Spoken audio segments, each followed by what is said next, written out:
All right, we're going to go ahead and get started. Thank you for coming this evening and joining us for the Albert Lea Riverland County Chamber of Commerce School Board Forum. I'm Brad Skinnis, representative for the Chamber.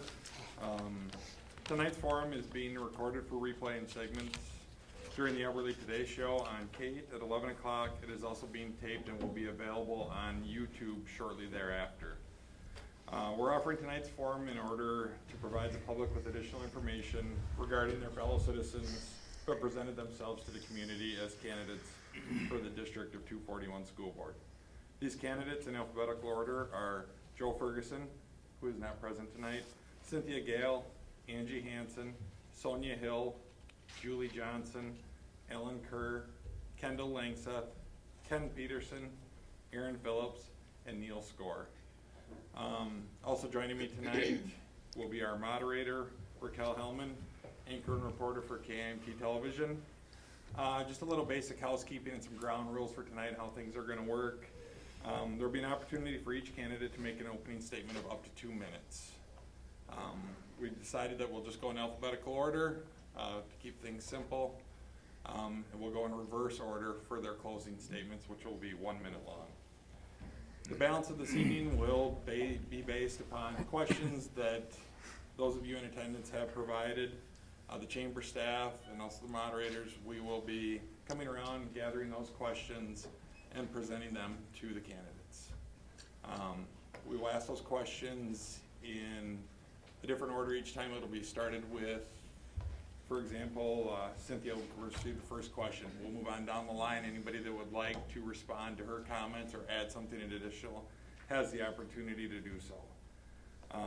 Raquel will also reserve the right to consolidate some questions if they're similar in nature to expedite the process to ensure that we can take as many questions as possible this evening. We ask that the candidates keep their answers short and to the point. They'll have up to 1 minute. We do have somebody down here that'll be informing them of the time frame there so that they can finish their responses accordingly. General rule, we please ask that you do not ask questions that are specific to just one candidate. Obviously, the other candidates would not have an opportunity to appropriately respond to such questions. We have a limited amount of time. We want to devote it to the candidates so that we can hear their stances on the issues that present itself tonight. So we ask that if you would hold your applause till the end of the forum this evening. With that being said, I'm going to go ahead and turn it over to Raquel then. Thank you for coming. All right, and just to add to what he said, when I will switch the order of who answers first, and then to save time, you don't have to answer every question, but I'll give you the opportunity to if you would like to. Just kind of maybe signal to me when I ask, and I'll go through and allow you to. If for the sake of saving time, it's easier for you to say that you agree or disagree, that you can do that as well. That'll help us get through. We have a lot of questions already, so that'll help us get through as many as possible. So we are going to start with opening statements, and we'll start with Ms. Gail. Okay, well, my name is Cynthia Gail, and I would like to be part of. My name is Cynthia Gail. There's some microphones up there. I don't know. This is attention. They're good there. Okay. My name is Cynthia Gail, and I would like to be a part of the school board. My parents went to school here. I went to school here. My children have gone to school, and now my grandchildren are going to school here. So I think this has been quite a part of our life, and I want to stay a part. And it's been a positive part of our life. So I'm looking forward to make sure it stays that way. Ms. Hanson. Hi, my name is Angie Hanson. I'm not going to lie, I'm scared to death right now. I want to be part of the school board because I believe I can make a positive change in the school district. I grew up in Albert Lea where I received an excellent education. I graduated high school prepared for college and for life. A lot of people can't say that. I have a 9-year-old son, Clayton, who's also receiving an excellent education. Albert Lea has effective teachers who care about students. Albert Lea also has many great programs that benefit students. I'm grateful for this. I want to give back to the district. I believe the best way that I can give back to the district is by being a member of the board so that I can help solve the problems of the district. We need to improve the district climate and the relationship between the district and the community. The board and the administration need to listen to the ideas and considerations of everyone. Most importantly, we need to put students first when we make decisions and consider how those decisions impact families. I have the skills, knowledge, and experience to work with everyone to find solutions to these problems. Because I have a student in the district, I understand firsthand how district decisions impact students and families. I'm a special education teacher in the Southland District, and I have leadership roles in the SMEC Consortium. I've become a strong and effective leader. I've learned how to work with others to solve difficult problems, and I understand the needs of students. Please elect me so that I may represent you, because I believe that every voice matters. Thank you. Ms. Hill? Hi, I'm Sonjia Hill. I've lived in Albert Lea for almost 19 years with my husband Tony. And we have 3 children, a 9th grader, 7th grader, and 4th grader. And I am so glad I'm not the only one that's scared to death, because I am. I've never done anything this big before, so this is a first for me. And I can't share with you my vast experience because I don't have a lot, but I can share with you my passion. And my passion is my 3 children and the other students in this community. And I will go to bat for them. I've been involved since the calendar issue. My passion was piqued during that, and I got very involved with the issues. Been to as many board meetings as I could get to.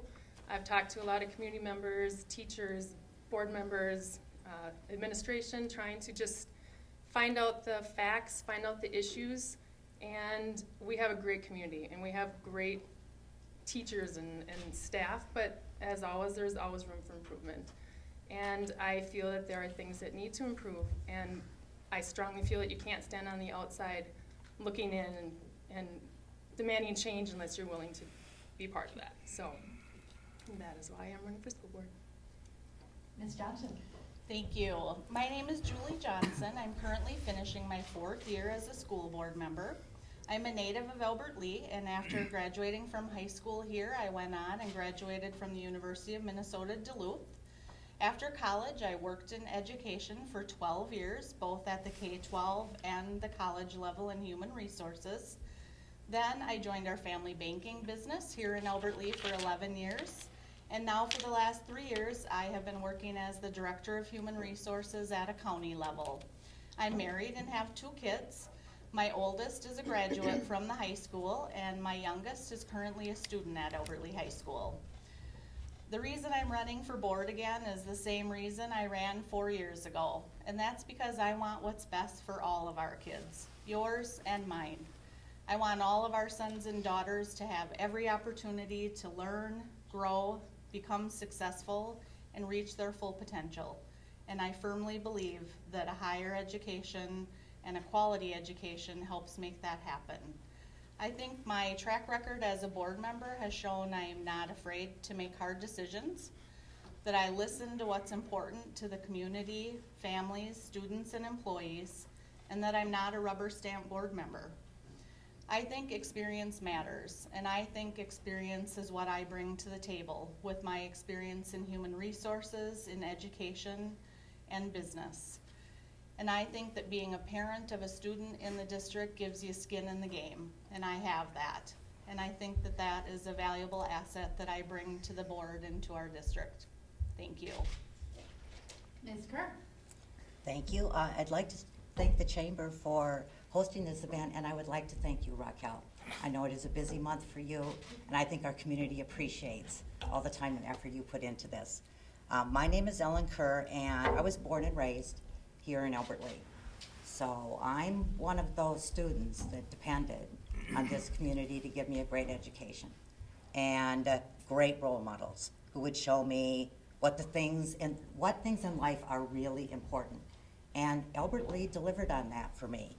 And I think that that's what we're all trying to do here, is deliver on that for our students that we have today. About 20 years ago, my husband and I had the opportunity to move back to Albert Lea, and it took us one day to decide, and we moved back here, and for us it was a quality of life choice. That's why we came back to Albert Lea. Never regretted it. Every day we're really grateful. On a professional level, I'm the organization lead for the Blue Zones Project, and I can sincerely say I love my job. And one of the things that I love about it is I get to interact in a very personal and positive way with community members from all sectors of our community. And I see how much we all love our schools, value their, their input to the community, and we're truly committed to that. And I'm committed to education. And I think when you're committed to something, you get involved. And that's why I'm here tonight. And that's been shared by almost everything. When you're committed, you get involved. And that's what I'm doing here tonight. Thank you. Mr. Langseth? Thank you very much, everybody, for the opportunity to be here tonight. My name is Kendall Langseth, and just like everybody else up here, none of us would be here if we didn't value education. And if we didn't want to make sure that the Albert Lea students didn't get the right education and the best education that we can bring them. As we look at that, there are a number of issues within the community that we really need to look at and make sure of. And as I look at my experiences, I really think I have a set of skills that would be beneficial to the school board. I have a family background in education. It's very important to all of my family. I've been a University of Minnesota Extension educator. My wife has been an educator for 32 years. And an administrator for 12 of those 32 years. I have 3 kids that graduated from Albert Lea High School, and they got a valuable education that was here. And all of that gives me a background in both inside and outside the educational system in Albert Lea. My experience with the University of Minnesota gives me a non-traditional outlook at education. I want to make sure that happens. I've served on many boards. I've been on the State Farm Bureau Board. I've been on the YMCA board, community ed board, church boards. I've been chairman of a number of them. And I think I know how to run how a meeting should be run. And right now I think the board is kind of floundering with that, and I think I could add that experience. So that whole thing, that whole idea of how the board works together is a critical piece that we need to look at. And as part of that, we need to look at the community and how we communicate with them, how we deal with them, how we let them have input into what the school board is saying. And I think that's also a key part of what we need to look at to make sure that we're doing that. And that we know that the school board is accountable to the community and accountable to everybody involved. So, thank you. Mr. Petersen? Hi, my name is Ken Petersen, and I've lived in Albert Lea most of my life, and I'm a graduate of Albert Lea High School. As some of you know, I was on the board from 1999 to 2008, and I certainly never thought at the end of my time on the board that I would be here tonight. But after receiving many contacts from concerned citizens and from staff, I decided that it was something that I really, really wanted to do. I think we all know the importance of the school system, and one of the things that I've seen over the years is that my wife in her position takes several people through the city that are, for those that are considering relocation here. And the school system is always a very, very important part of that. In the 9.5 years that I served on the board, we built a new high school, and of course we did the normal things that boards do. But during that time, I was also selected to be the chairman 7 years, and I think during that period of time we had a lot of unity. We didn't always agree, which is good, but we always had a good culture, and we did what was best for students. Since my time in leaving the board, I have been on the Albert Lea Education Foundation since April of 2011. The foundation is funded by past alumni, and we have a little over $1 million, and some of the things that we provide is we have student activity grants for students that are unable to participate without those funds. We have student scholarships, teacher grants for classroom activities, and also recently we started a project called the Greater Education Project, in which I was selected the leader.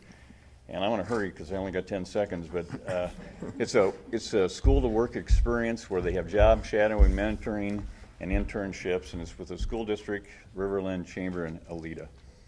And so we're getting that going. So thank you. Mr. Phillips? Thank you.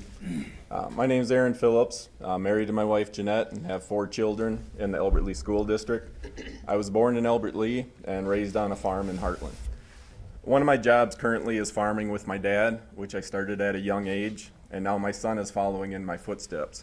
In fact, he's out helping my dad farm now, harvesting while I'm here. I don't know why we would schedule this during harvest, but anyway. A few things that I've gained from farming, that I can bring to the school board. Hard work, communication, and trust. Hard work. We can either have board members that go through the motions and approve every policy that the superintendent and administration proposes at meetings, or we can actually have board members that put in the hard work necessary to make sure those policies are in the best interest of our children. With growing up on the farm, hard work is something that was instilled in me and something that I will bring to the school board. Communication. On the farm, if you don't communicate, there's a breakdown in the operation and you lose efficiency. Our district is suffering from a severe lack of communication, and it starts with the board and the administration. If the board is not communicating with the community, the teachers, and the students, something is very wrong. If the administration is not having healthy dialogue with the teachers, again, something is very wrong. We need to get back to teachers and the community having a say in our children's education. And trust. How can people work in an environment, in a culture where there is a lack of trust? On the farm, if you don't trust the combine operator or the truck driver, you lose focus and accidents can happen. In our districts, if teachers can't trust the administration, how are they going to feel they can come to them with ideas that would enhance a child's education? If the community can't trust the school board, how is there any confidence that our children are receiving the best education possible? If I'm elected to the school board, I will bring the hard work ethic I gained from growing up on the farm. We'll work on opening up the lines of communication between all parties involved, and we'll do everything I possibly can to help restore the trust and transparency that our district is severely lacking. Thank you. Mr. Skaar.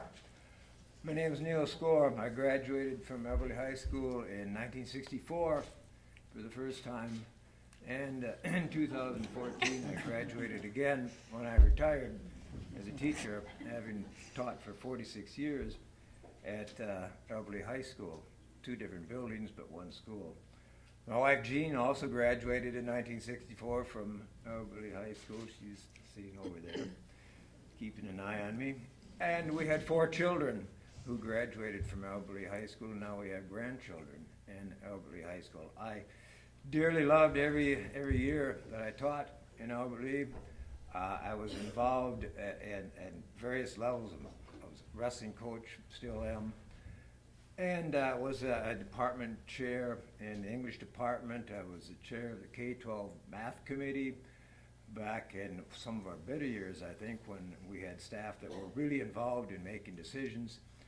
And I've been involved in negotiations. I was the chief negotiator for the faculty, for the teachers, for quite a few years, and then recently I represented 3 different groups, the pairs, the secretaries, and at one time the food service people. So I'm pretty familiar with the negotiation process, and always was of the opinion that it should be a collaborative thing and not an adversarial. In fact, I spent more time arguing with the people I represented in the school board. Met some really great school board members and some great administrators during all that time. And I love that involvement, I cherish that involvement, and I would like to continue that involvement. And as of now, about the only option for me to do that is on the school board, which is why I'm running. All right, thank you very much. We are going to start with questions, and again, I will ask it in alphabetical order, and we'll rotate each time who gets asked first, and then anyone who wants to respond, just raise your hand, let me know, and we'll get to you, and everyone will have one minute. Okay, so, Gail, you will begin our first question. What are your ideas to improve the district climate and the relationship between the district and the community? Well, the first thing I want to think about is the children, and reading is very important, and I would like the school board to honor 3rd grade proficiency in reading, and I would like the school board to honor 8th grade proficiency in math. And that's the way I want to contribute to the community as well as to the students, because I want their interest to be first. And I think maybe by taking the parents and the students together and showing the proficiency, we can maybe get other students involved positive climate. And then hopefully the teachers that are representing the students and helping them to get there will see them in a positive note. All right, would anybody like to respond? All right, we'll start with you, Ms. Hanson. Yes, I believe it's vital that we improve the climate in the district and the relationship between the district and the community. This begins with earning back trust. I believe that we can earn back the trust by showing respect, and that needs to start within the boardroom itself. The board and the administration also needs to listen to and consider the ideas and perspectives of everyone, and ensure that the administration and the board are both doing that. We need to also put students first. I believe that the community and the staff see that we are building trust by listening, putting students first, that the climate will improve and the trust will be restored. Would anyone like to respond? Ms. Johnson. I think it's important that employees always feel like they have a voice. I think that they need to be a part of decision-making, and it needs to be in a meaningful way, not just giving lip service, but really valuing what they have to say. I also think that employees need to feel appreciated and valued on a daily basis, and they need to be hearing that from their supervisors and administration and the board. I think externally with the public, that trust has eroded and relationships have eroded, and that needs to be a priority. And I think we do that by giving everyone a voice at the table when there are decisions that are going to affect them. So I think those are really important things we need to focus on and make a priority. Any responses here? Ms. Kerr. I talk to a lot of people in the community, and just because we say that there is a trust level between the community and the school board doesn't necessarily make that true. What it means is that I just said that. I do agree that there is a trust level between some of the community members and the school board, but there are many community members who think that the school board is doing a very good job.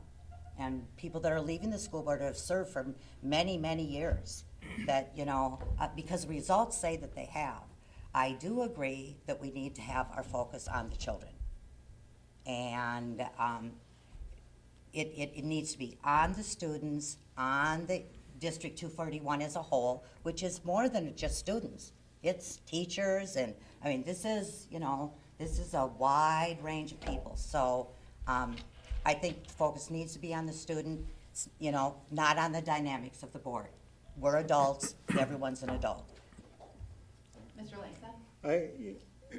The question is valid because I think there is, in talking to staff and talking to people that I have contacts with within the school system and in the community, there is a morale issue. I guess I disagree with, there is a significant portion of the community that does trust the board, and in general, I agree the board has done a good job. But there is a morale issue, and I think it's because, exactly as Julie said, they don't feel appreciated. They don't feel like their views are being heard. They don't feel like they're part of the whole process, and all they're doing is coming and doing a job that's being presented to them, and they aren't having an input. And I think part of that is because the board has become insulated from the community.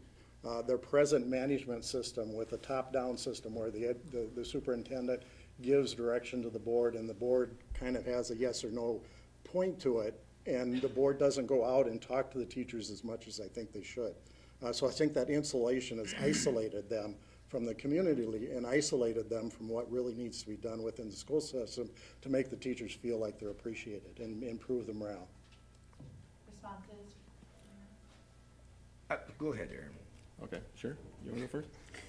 All right. I think, it really starts at the board level. If you have attended board meetings, you will see that the community isn't getting their questions answered. We have a board member that tries to ask questions. She gets shut down, and so the community is not getting their questions answered. And so that's where we really need to start, is to have a board that is going to be the voice of the community. Mr. Skaar. Yeah, I think that there's a perception that the board has some disagreements among themselves, and as has been pointed out, that's not necessarily a bad thing, but it has to be done properly, and I don't think it has been. The district, which doesn't mean just the board, it means the board plus the central administration, has to make decisions that are consistent with what the community wants, and I don't think that's happened. There have been some decisions made that haven't been too popular. And the district seems to turn a deaf ear to the community in connection to those decisions. And that's ultimately going to lead to some suspicion and some disenchantment on part of the community. Any other responses? Ms. Hill? In the last 2 years of being involved, I've talked to a lot of people, it's including teachers, gone all the way to the superintendent, principals, and I agree that, you know, when you're on one side, you maybe hear one side, and then there's another side that has their thoughts too.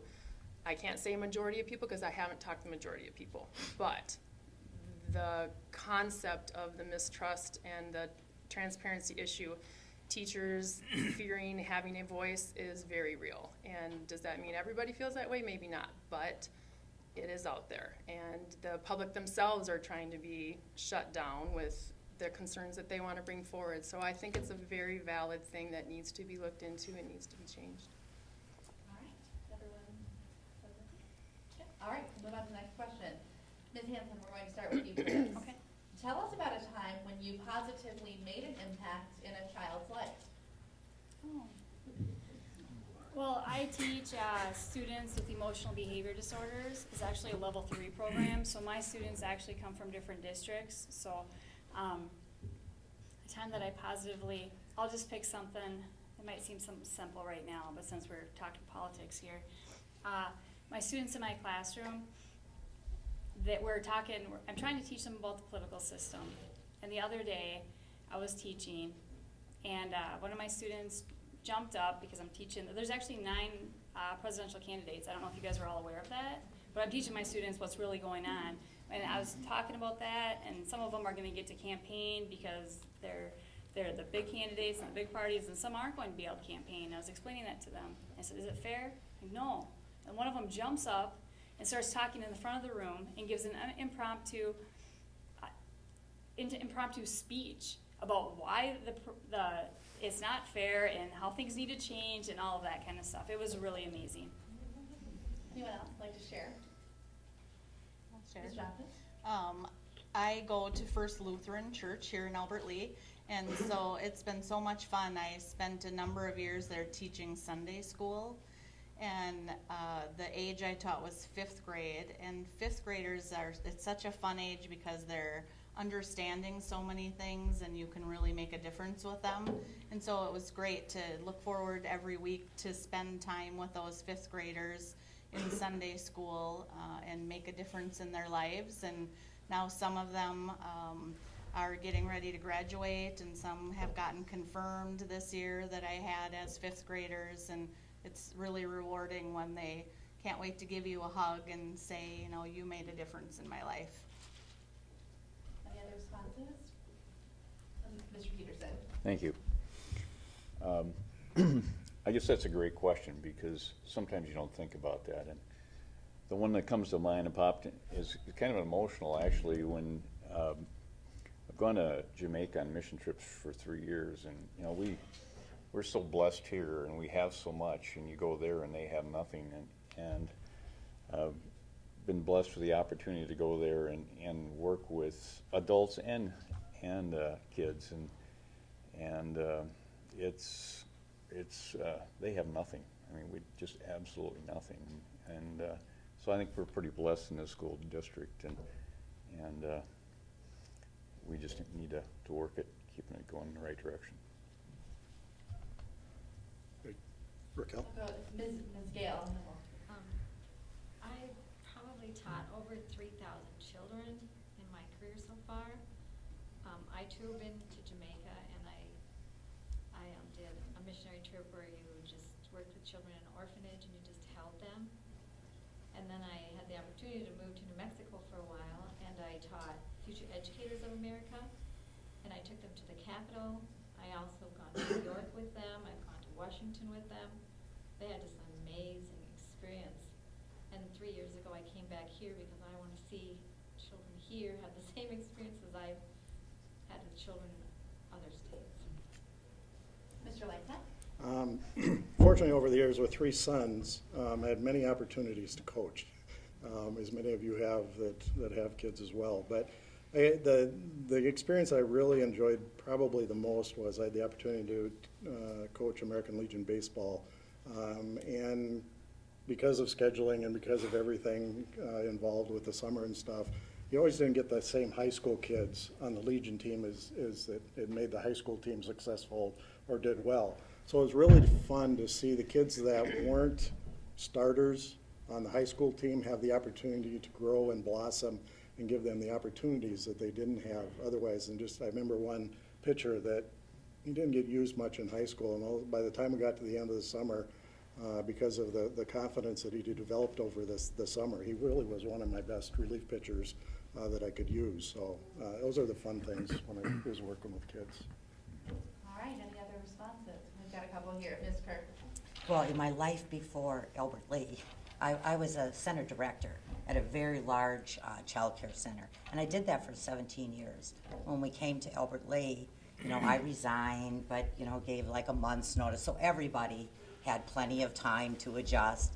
And some of the cards that I received, as I got ready to leave, from parents that had children who'd gone on to grade school. I had a special affinity for the challenging student. I like the challenging student. And to know that they were being successful. I have a Christmas tree that is covered with decorations and things that I still save from those students. And I think that, I also do scholarships for Riverland, but it's those younger ones that, where you made a difference very early in their life. And they go on to really succeed. Ms. Hill? I work with our Kids Zone program at First Presbyterian. It's our citywide after-school program. I think what is easy for me to do anyway is underestimate what time given to a child does and how much it's worth. I'm not educated in teaching children like that, but when you spend that amount of time every week with them, a lot of them have tough home issues. That time that you give them means the world to them. And the ones that have grown up and moved on will holler at me across the room if they see me somewhere. It makes you realize that that little bit of giving to them could change their life. Any other responses? Yes, Mr. Phillips. Yeah, I guess mine is a little personal one too. As I said, we have 4 children. Our last child, we adopted her from China. It was just my wife and I decided that it was something that we wanted to do. We wanted to have a 4th child, and we just look at all the girls over in Asia that are abandoned, that are left out in left in parks to find and living in orphanages, and we just decided that was what we want to do, and just to give her a shot at a great life, and I think we did that. So that's. Mr. Skaar, got anything? Oh, no, actually, I can't remember when I did something terrible. But I get response, like even today, somebody on Facebook praised the great experience that person had. It's a complete mystery to me, but.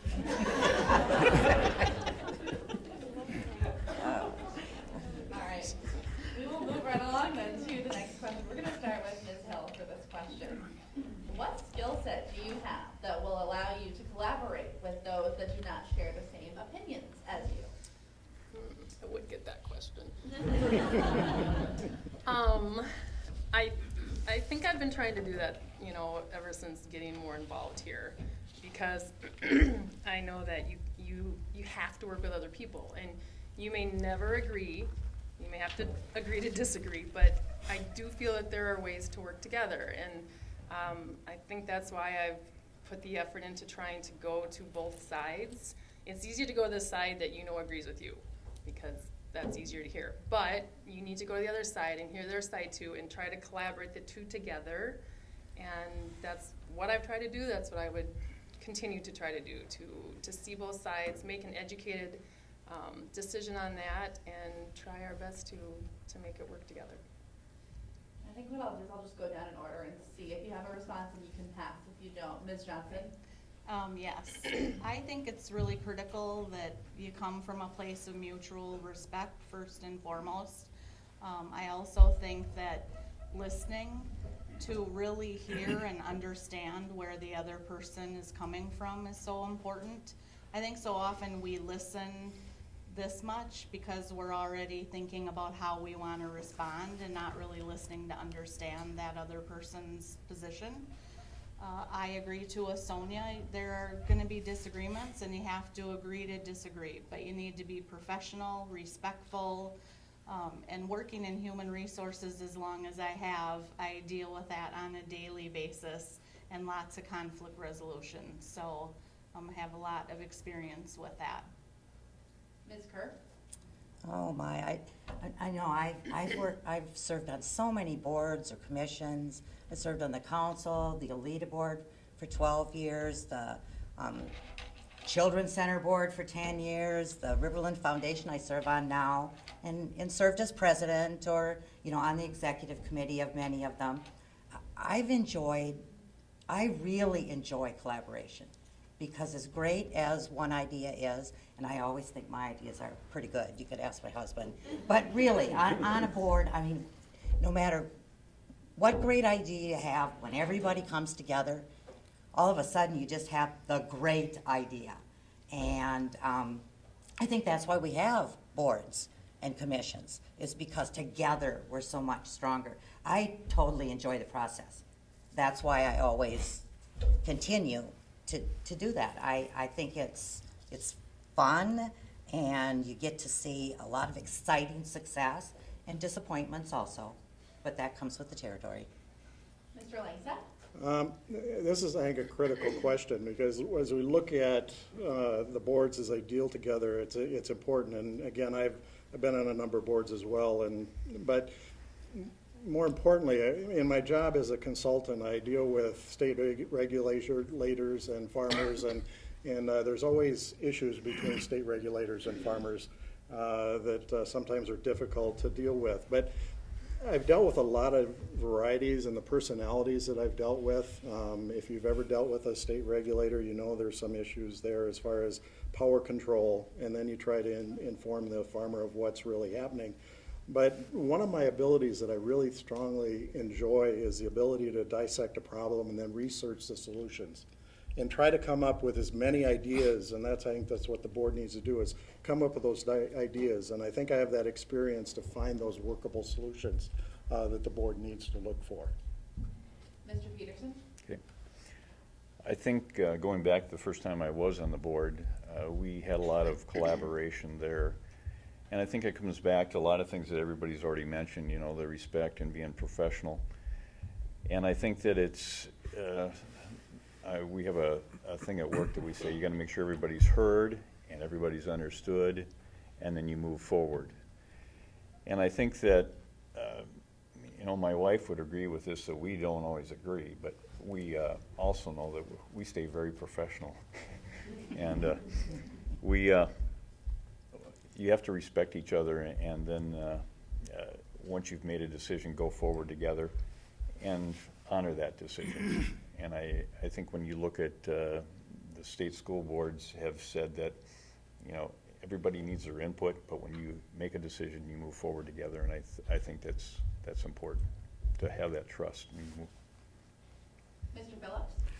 Yeah, and I think it comes down to having board members come in and have an open mind and not have an agenda, and having the board being able to work together for the board and for the people. And unfortunately, with the current board that we have, that's not happening. When you have a school board that's working for the superintendent instead of working for the community, then you have issues like this. Mr. Skaar? Been some really good comments. I especially like Julie's comment. Listening is incredibly important, and it seems to be a lost art these days. People that aren't skilled at listening. And if you disagree with someone, or if someone disagrees with you, and you listen to them, and you are sympathetic toward their position, and you don't make an enemy of them, instead of that, make a friend of them by listening, hearing what they have to say, they might be more inclined to agree with you. So that's been my approach, not always successfully employed, to problem solving with people with whom I have disagreements. Ms. Gail? Well, the last board I worked on, we had a problem with trust, and what we did was we worked on, and it was before I became a member of the board, but once I became a member, the trust seemed to open up and be more honest. So we revisited the bylaws, and then we made things more transparent so that we earned the trust of the people again, and that's the way we handle it. Ms. Hanson? Yeah, I agree with what Julie said about the importance of listening. I think you really need to actively listen. And then I also agree with what Ken said about respect. I believe that the board shouldn't mimic a reality TV show.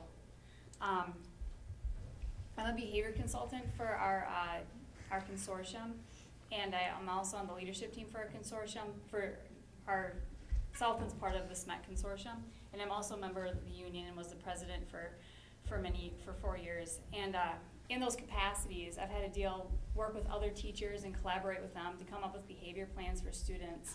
And I've also had to work with administration from other districts than my own, and then also the administrators in my district to come up with plans to fix problems. I've been very successful with that. And I think it's just with listening and having that respect. All right, moving on to the next question. We'll start with Ms. Johnson for this. What positive things do you feel the current school board is doing? Well, it's appropriate that this would come to me first, huh? So I think we've taken a lot of criticism, and I think some of it is deserved. But there are a lot of really positive things happening. I do think that at the end of the day, we're all on the board for the same reason, and that's because we want to have a great school district for kids. So I think we all share that. I think that we all, some exhibit it better than others, that they want to collaborate and hear what each other has to say, and so I think that's positive. I think, though, to be honest, there is work to be done, and that we have some work to do as a board, to be honest. And so I think that we need to build on the positive things we have. We have a lot of shared experience together. We've done a lot of good things, but we need to work harder on that and do better. Ms. Kehr? I agree.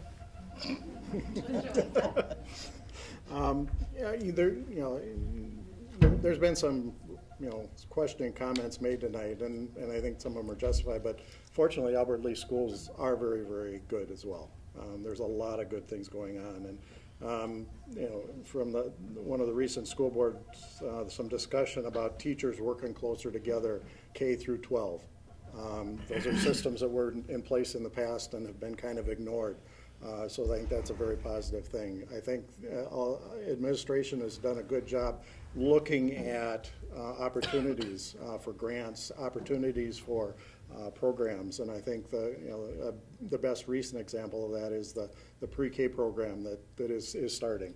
It's a great program potentially. We'll see how it turns out, but the potential is there. So they do want to look at new things, and they have tried to look at new things. We just need to do a better job at that. Mr. Petersen? When I look at the present board, I served with 3 of them previously, but I think they all have their hearts in wanting to do what's best for the district. I think where you'd like to see some more unification is when we disagree, we can move forward and as a board, and I think that we have to honor disagreements. I think that any board that I've ever been on, I don't know if, there's been times we've disagreed, but we've never had it be a conflict, and I think just be together and don't hold it against somebody just because they disagree. Mr. Phillips? And the school board needs to get credit for, I mean, so many good things that are happening in our district with excellent teachers, with, I mean, all the great curriculum that we offer. I mean, that's why I brought my kids to, had them go to this school, was just because of all the opportunities that they have. But it's no secret there's a divided board, and unfortunately, with going to the board meetings and watching it firsthand, I really don't see that changing until we get new board members elected. Mr. Skaar? That's a tough question. There are some wonderful things happening in District 241. As has been pointed out, we have great students, we have great staff. I don't know if the board can justifiably claim credit for this, however. As has been pointed out, there seems to be some dissension on the board.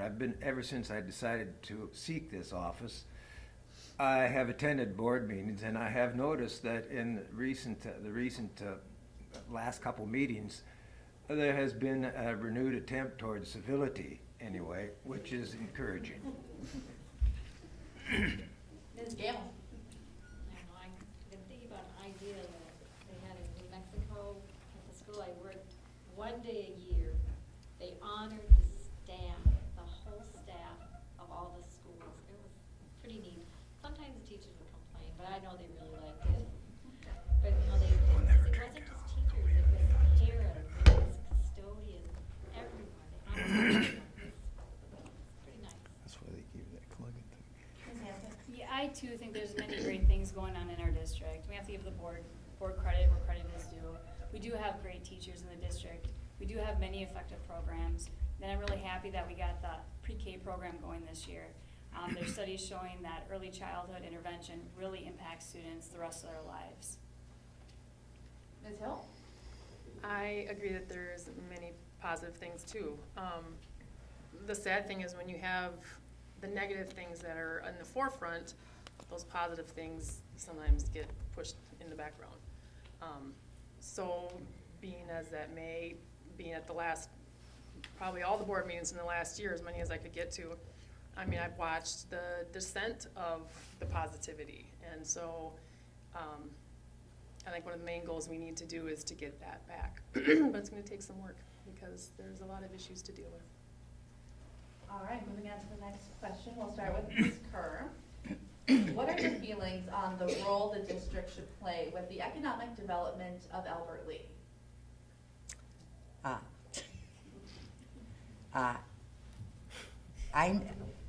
I'm very aware, and I actually, maybe more community members than I think are aware that our school district is one of the most important economic tools that we have in this community.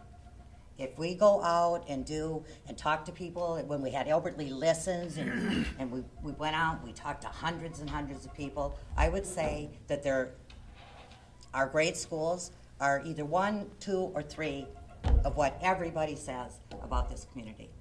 And you can't really have a vibrant community without vibrant schools. So whatever we do in the school district, we always have to be conscious of the fact that it reflects our entire community. If I was going to move here, I would Google Albert Lea. What are we going to see? That's the decision for the future. Mr. Langseth?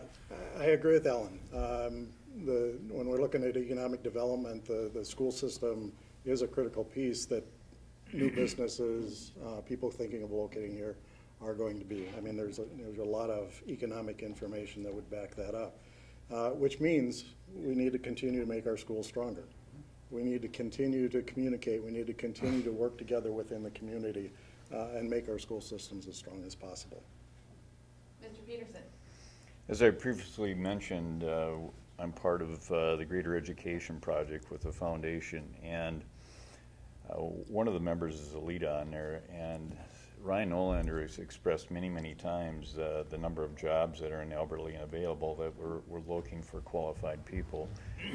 And that's also another reason why we're trying to provide that school work experience for students, because if you can get the mentoring and the internships and the job shadowing, it allows students to see what types of opportunities are available in Albert Lea. And I think if you asked what would be the number one thing that we could do for economic development, is there are jobs. We just need more people to fill them, and that are qualified. So the school can be a part of that. Mr. Phillips? Yeah, and our schools need to continue to grow. We need to keep investing in our schools, which is obviously going to help with the economic development. But anytime we start looking at improving, it's going to involve the community. I mean, we have to make sure that we keep, as board members, we keep the community involved, because more than likely we're going to be asking for taxpayers' dollars to be able to help make these improvements. So just make sure we keep the community involved. Mr. Skaar? Ken completely stole my fire on this one. One of the issues that is most dear to me is to provide an educational opportunity for those students in our district that are not necessarily going to go to college. And I would just love to see, and the foundation's working on this, and the Greater Albert Education Project is a very good piece of this solution. We need to have a sort of marriage between business, industry, trades in Albert Lea with our school district and with Riverland, and provide a choice for students. There's some great jobs out there that don't require a college education. Excellent job, and they're right here in Albert Lea. And all we need is to somehow get people together so our students can, as you said, shadow apprentice programs. This is kind of the European model. Not everybody goes to college, and we need to provide some opportunity for those students that have the skills to do jobs that are right here in Albert Lea. Ms. Gail? Ms. Hanson? I believe the district's role in economic development is to ensure that the students have the skills they need if they want to go into the workforce or if they want to go to higher education. My dad is here today, and when he was in high school, most of his, like a big portion of his school day was in welding classes, shop classes, small engines classes, and that's what he ended up doing. He was a maintenance guy at Progress Castings, and then he has had other jobs, and he's been very successful, and it's because of those classes that he was allowed to take in school and completely met his needs to have the jobs that he has had throughout his life. Ms. Hill? I totally agree. Neal and I have talked about this. I agree with Ken, that so much of our efforts are on the AP test and the testing, the college career. And possibly 50% of our kids may not take that path. So I'm glad to hear from Ken that is being brought back into the school. I think it's highly important, because it's not a bad thing if they don't go to college, but we need to provide that opportunity for them now and for the future and for the economic future of Albert Lea to open up those pathways. Ms. Johnson? I completely agree with what everyone has said, and I don't know if people are familiar, but the board approved a Pathways to Success document, and that shows at the 9 to 12 grade level that we want kids to be thinking about what pathway they want to choose after high school. And it's different for all of them. Some are going to go right into the work world, and they need to be prepared for that. Some may go to a technical community college, and some may go to a 4-year program.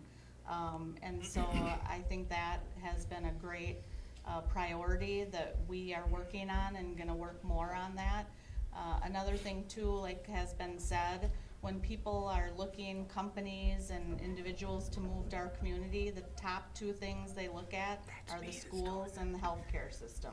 So we need a vibrant school system so that we're attractive to people and businesses to come here. All right. Moving on, we'll start with Mr. Langseth. How will you work with the current school administration if elected? Again, it comes to communication. They need to, central administration needs to understand what the school board wants, what the school board thinks, and the communication is exactly what's been talked about. It's a combination of listening, a combination of working together, a combination of putting all the ideas together. But the school board is ultimately responsible. And as such, they need to be very clear with the school board, or with the superintendent and with the rest of central administration, what their expectations are. And that would be my expectation if I got on the board, is that we were clear with the administration what really was expected, and communicate that to them, and then communicate to the community as well, so that everybody knows what's going on. Mr. Petersen? I think that any organization, there needs to be accountability from top to bottom. When you look at the public sector, sometimes accountability is not always there. And I think that whether it's the school board, the administration, the teachers, janitors, everyone is important to have the right type of school system that can grow into the future and do the things that we want it to do. So I think it's expectations and accountability. Mr. Phillips? Yeah, I totally agree with both of those statements. I mean, we need to get better communication. The communication is lacking so bad right now, from the school board level, the administration level, going down to district employees. So getting the communication better, and then again, the accountability. Right now, just looking, again, going to the board meetings and seeing how things are working, it just doesn't seem that the accountability is there for the administration. And the school board needs, that's one of the main responsibilities of the school board, is to make sure to hold the superintendent, other administration accountable, and that needs to be done. Mr. Skaar? By administration, I'm assuming you mean a superintendent, because the school board doesn't work directly with principals and other administrators. So administration means a superintendent. And a superintendent has a tough job. The superintendent needs to be a manager, an educator, a public relations person, and a sort of an executive director. The school board is an elected body that's perhaps not experts in education. The superintendent is expected to be an expert in education. And so the board looks to a superintendent for advice, for direction. And then the board should research that advice and determine whether it's sound advice or not. And that's a tough job too. So the board has a pretty tough job, and so does the superintendent. But I think it's imperative that the board does educate itself so that it can make sound decisions, and it's imperative that the board hold the superintendent accountable and ultimately realize that the board is the boss and the superintendent is an employee and takes orders from the board. And it's a delicate balance between micromanaging on the part of a board and rubber stamping a superintendent that tends to be a little bit autocratic. Ms. Gail? I think the important thing will be creative cooperation, meaning that everyone on the board will bring new ideas and new ways of dealing with the situation, because it needs to change. So I think the people that you elect now are going to be very important to creating that change in the future. Ms. Hanson? I actually agree with everything everyone has just said. We need good communication. We need accountability. We need to look to the superintendent for direction, but we also need to hold them accountable and research on our own. And what Ellen said, I think when we get new board members on the board, that's going to change the dynamic. We can make some changes in the board. Ms. Hill? I agree too. I think though that when you have try to work with the administration, namely the superintendent, we need to work with him, but he also needs to work with us. And it needs to be a co-worker type thing, and sometimes that may not be the way it is right now. Our governance model is kind of from the top down. I would like to look at that, because I think, that sometimes can get in the way of things. So again, and I think it was Neal that said it's the board. The superintendent works for the board, and the board should have the say, so. Ms. Johnson? The governance model was in place before I joined the board 4 years ago, and so I've seen it up close and personal.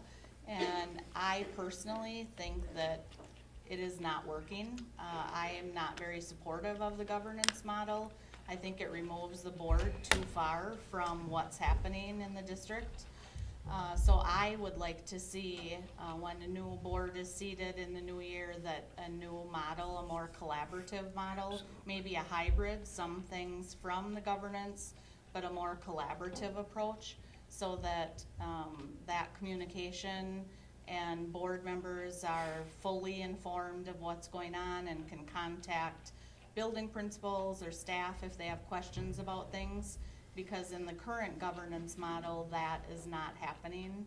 And I think that we're too far removed from having communication that we need and we may not always be getting. Ms. Kerr? Okay, I believe the question was, how do I feel I would work with the, Right. okay. Yeah. Well, I actually have done a lot of work with Superintendent Funk over like the last 6 years. And I have always received great cooperation. Every project that I've worked on with him, he's, let me talk to principals and teachers, and that's my past experience. Working with the administration, if elected to the school board, that's a little different, because you work with the administration as a member of a unit, and that's different than working one-on-one. So my past experience says I think that I would do it very well. I haven't experienced anything other than that from the school board either, so I stopped. You made it. All right, Mr. Petersen, you are up first for this question. To be on the school board, do you feel it is necessary and important to have a child in the school district? Why or why not?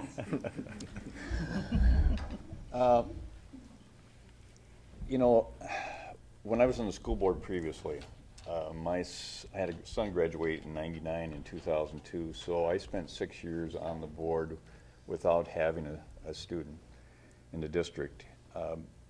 I think that there's pros and cons both ways, but I think not having a student in the district, you can make decisions based on what you think is right. I think one of the things I learned very quickly when I was on the board the first time is parents see the district through their kids' eyes. And that can be good or bad, so it can be both. And so I certainly don't think it's necessary. I think what's necessary is that you care about education and the kids, and so I don't see that as a plus or a minus. Mr. Phillips? I'm probably going to be in the minority up here, so don't boo me. But either way, I guess. But I think it definitely helps to have children, in the district. Reason saying that is, like I have 4 children. They're in 3 different buildings, so you're hearing what's going on in the buildings during the day. You're hearing about stuff that the administration maybe doesn't want people to hear about.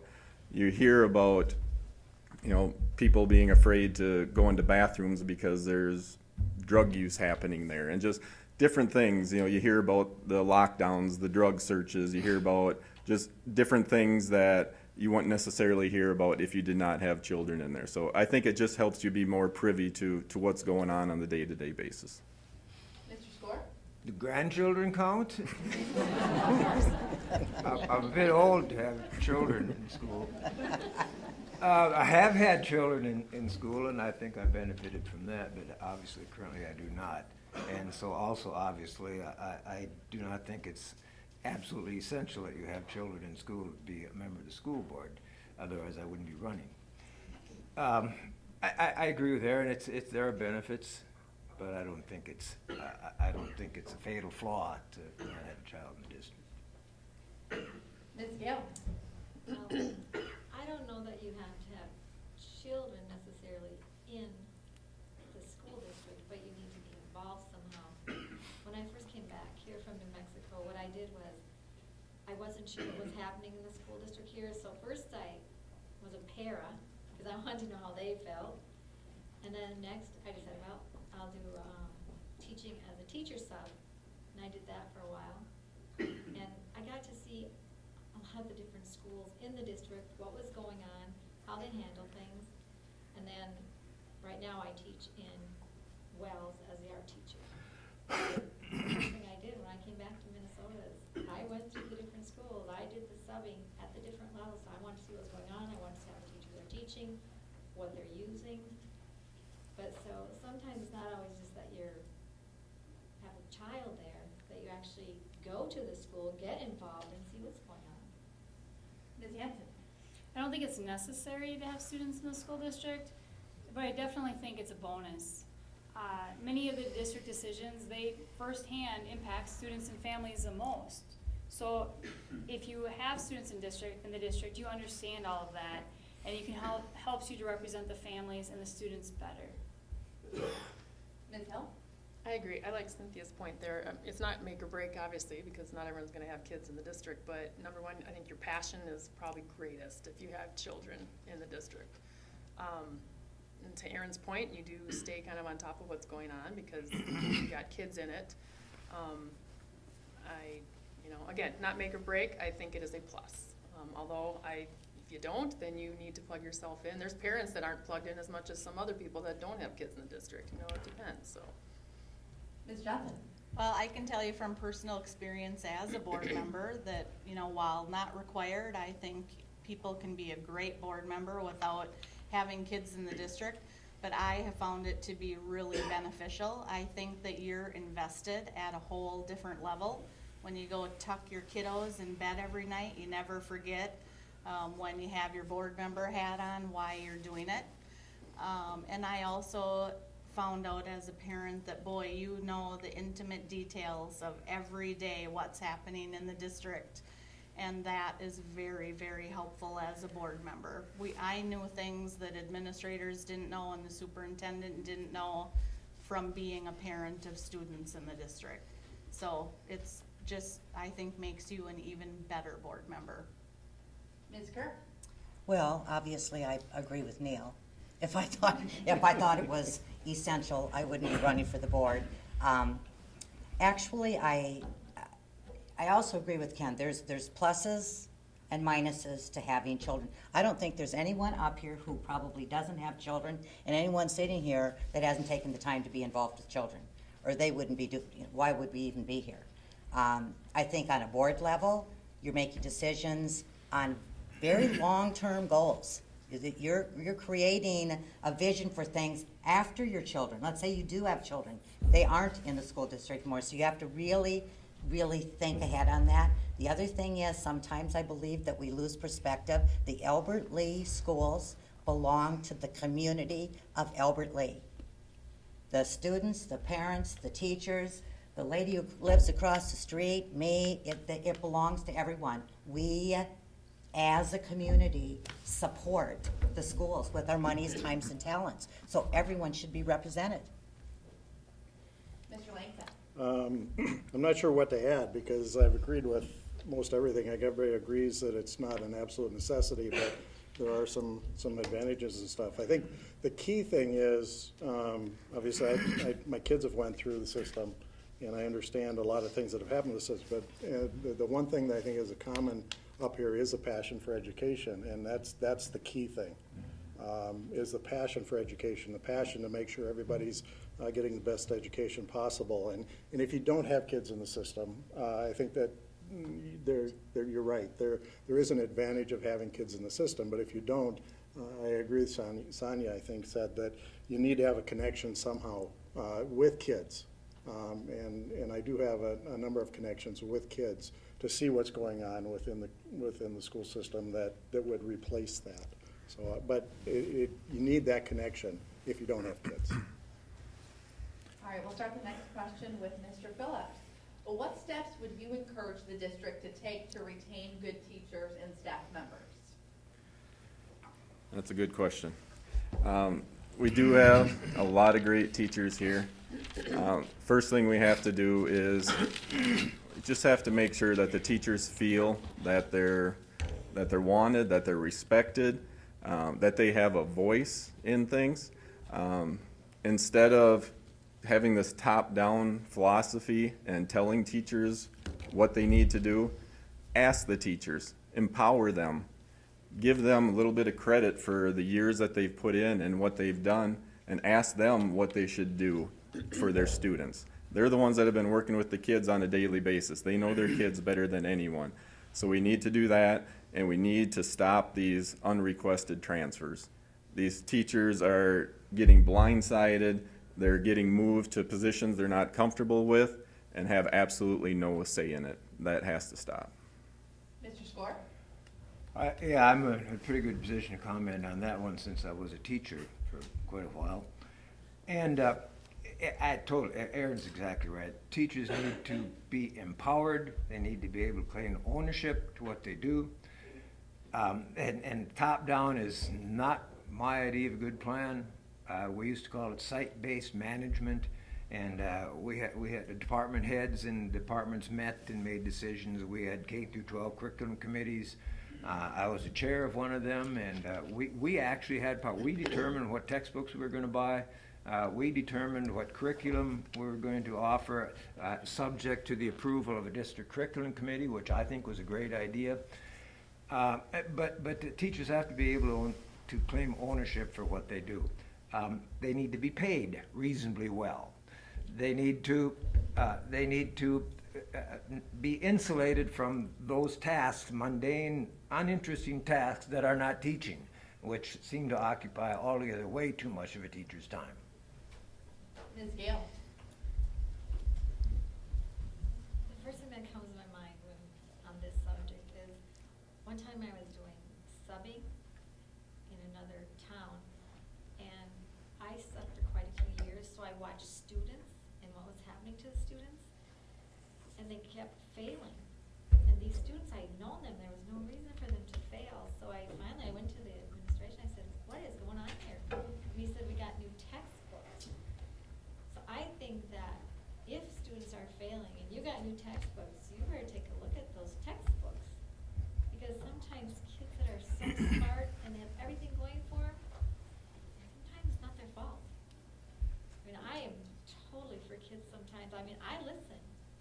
I watched in the classrooms, and I took sub-jobs I probably didn't even want to take because I want to see what's going on. And the teacher would say, do any of you not understand? And I'd walk through the classroom. And those kids said they knew what they were doing. I looked at their paper and thought, oh, you should have raised your hand. But, and then I'd go back and I'd say, what's going on here? And sometimes, I'm done. Ms. Hanson? I agree with what's been said so far about valuing teachers and their input. Teachers are professionals who work with students every day. The best decisions that will make the better decisions if we listen to the teachers, and it'll also increase retention. Another thing I think that will help with retention is Albert Lea has a reputation of non-renewing many non-tenured teachers and then hiring many of them back the following year. Last year they non-renewed 11, 6 were due to performance, 5 were due to budget cuts, program cuts, and mid-year hires. So no fault of the teachers. 3 of those 5 were hired back. That's 60%. This happens year after year, creating uncertainty in job security. This uncertainty also affects recruitment. Who wants to come to Albert Lea if you might get cut every year? Wilmer School District had a similar practice, and they changed it last spring because they're having trouble with the teacher shortage as well. Thank you. Ms. Hill? I agree with Angie 100%. In talking to many teachers over the last few years, talking to administration, some board members, I think that's one of the biggest disconnects that I can see of the opinion of the teachers and how they feel as opposed to what the administration possibly sees. Because when you talk to the administration about the fear of the teachers and how they maybe don't feel valued, that is a complete disconnect of how they're viewing that and how the teachers are. I feel that the teachers need more of a voice, and you can't, if there's not a transparency issue with them, if they don't have the freedom to show their voice without fear, you're not going to retain them, you're not going to get them here to begin with, because it's an issue, and I think it's something that our administration and the board and new board members definitely need to look into and try to fix. Yep, completely agree with what's already been said. there needs to be a meaningful voice at the table for teachers. I mean, who knows kids better than teachers? They're working with them every single day. They need to be appreciated, valued, have a work environment that is positive, supportive. I think new teachers need some kind of a mentoring program so that they have a veteran teacher who kind of takes them under their wing and helps support them. So I think that's another way to retain. And there are also external issues we as a community need to address, like, is there affordable housing? And those kinds of issues. Can partners or spouses find gainful employment in our community? So I think there are some external issues also, but just totally agree with what's already been said. Ms. Kehr? There have been several people who have mentioned solutions, and I do think that we need to find solutions. Part of our teacher retention really is out of our hands. We are not going to be able to control that. There is a teacher shortage. It's happening nationally. Some communities are really in desperate need, and that's not going to stop anytime soon. Teachers now have opportunities, and as they rightfully should have, to move for advancement in career, spouse moves. I mean, just many different reasons. But when it comes to the ones that we can retain and might leave because of reasons that we can't control, we need to do something about that. Every employee wants to be valued in their workplace. Doesn't matter whether they're working in a school or over at Blue Ridge. They want to be valued. And it's actually more important oftentimes in employee surveys than salary. So that definitely we need to look at positive solutions to that. Mr. Langseth? Not a lot to add. I think most everybody's had some very good ideas, and the two that I would like to emphasize, and then maybe add a third one, is I agree with Julie. I wrote down mentoring. That's a really good program that needs to be implemented. My wife was a principal for 12 years, and that was a key part of what she felt the best about, was when she was able to mentor one of those teachers that were unsatisfactory, and all of a sudden they could do it the next year. We need to maybe utilize the present teachers to do recruitment. I think that's our best tool as far as recruitment. There are things that we can do with retention, and I think Neal hit that on the head with the K-12 curriculum committee. They can have ownership of the program, and I think we have too many teachers that don't feel like they have ownership of their job. They don't have ownership of what they can do with the kids, and I think we do need to give them that ownership back so that they feel like they're part of the school system. Mr. Petersen? I think the topic's been pretty well covered. The mentoring, making them feel valued. And I think that if we could take away those external issues, it would be great, but those aren't under our control. So I would agree that everyone wants to be valued at work, and they want to be able to have input and make sure that they're heard. So All right. I'm in agreement. Is acceptable to add something? Suppose. I'm going to anyways.